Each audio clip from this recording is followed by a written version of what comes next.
ఈరోజు శ్రీమతి సోనియా గాంధీ గారు మరి తెలంగాణ రాష్ట్రానికి ఒక దేవత. తెలంగాణలో మరి డిసెంబర్ 9 తారీఖు నాడు పార్లమెంటులో మరి ప్రకటించి తెలంగాణను ఆనాడు ఎందరో విద్యార్థి ఉద్యమ నాయకులు విద్యార్థుల యొక్క ఆత్మ బలిదానాలను గుర్తించి వారు వెంటనే తెలంగాణ ప్రకటించినటువంటి రోజు. ఇదే రోజు సోనియా గాంధీ గారి యొక్క బర్త్డే.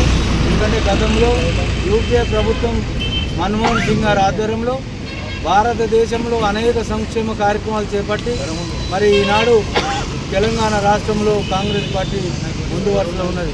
ఈ యొక్క కార్యక్రమంకి మరి గౌరవ పెద్దలు ముఖ్యమంత్రి గారు రేవంత్ రెడ్డి గారు ఆధ్వర్యంలో పేద ప్రజలకు ప్రతి సంక్షేమ పథకాన్ని ముందుకు తీసుకెళ్తూ తెలంగాణ రాష్ట్రాన్ని అగ్రగామిలో నిలుస్తున్నటువంటి ముఖ్యమంత్రి గారు, అదేవిధంగా పెద్దపల్లి జిల్లా లోపల మరి శ్రీధర్ బాబు గారి యొక్క ఆధ్వర్యంలో ఆనాడు అసెంబ్లీ ఉమ్మడి ఆంధ్రప్రదేశ్లో ప్యానెల్ స్పీకర్గా ఉండి తెలంగాణ బిల్లును పాస్ చేసి కేంద్రానికి పంపడం జరిగింది.